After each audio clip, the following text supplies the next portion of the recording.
Bonjour à tous, dans cette capsule vidéo, je vais répondre à une question que de nombreux élèves se posent, c'est quoi un champ? Effectivement, les élèves reportent souvent l'idée suivante, mais monsieur, le champ on le voit pas, c'est quoi? Est-ce que ça existe? Etc., etc. Je vais faire quelques rappels de classe de première S. Il a été étudié deux types de champs en fait en classe de première, les champs dits scalaires par opposition au champ vectoriel. Champ vectoriel. L'exemple type qui est donné pour les champs scalaires, on donne l'exemple d'un champ de température. Alors, un champ de température ou alors un champ de pression. Un champ de pression.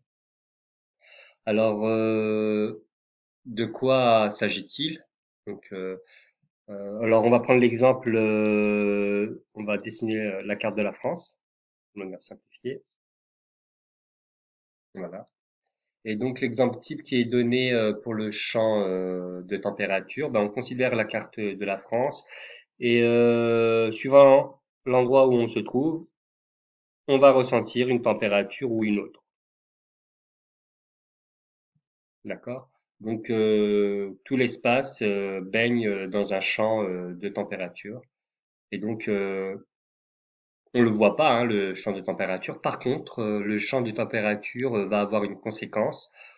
Suivant l'endroit de l'espace où on va se trouver, on va avoir plus ou moins chaud. La température est une grandeur en physique qui se représente par un nombre.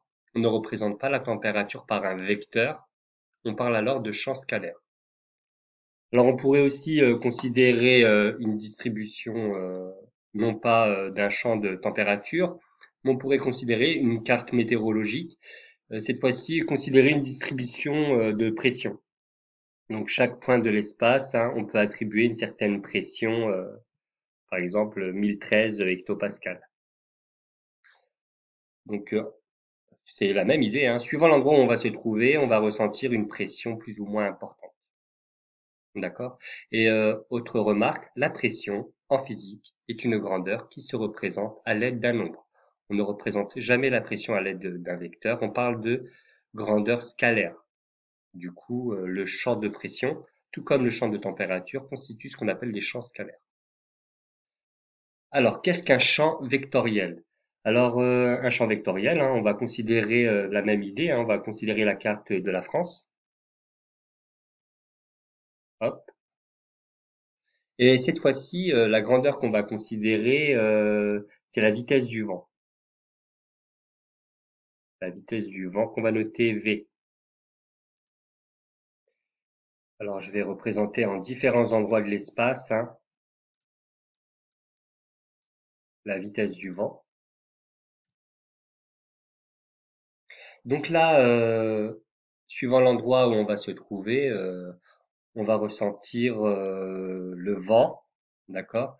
Et on va ressentir une certaine direction pour le vent, on va ressentir un certain sens et aussi une certaine intensité pour le vent. La vitesse du vent, enfin l'outil approprié pour représenter la vitesse du vent, c'est le vecteur. Donc suivant l'endroit où on se trouve, hein, on va pas être soumis, donc euh, on va pas subir la même vitesse du vent. Ce champ vectoriel ne se voit pas, mais il a des conséquences, hein. Il peut déplacer des objets, etc. Je vous retrouve pour une prochaine capsule vidéo pour vous expliquer un petit peu, enfin, pour creuser deux champs qui sont étudiés en classe de terminale S, le champ électrostatique et le champ de pesanteur. Je vous remercie de m'avoir suivi et j'espère qu'on se retrouvera la prochaine fois. Merci bien. Au revoir.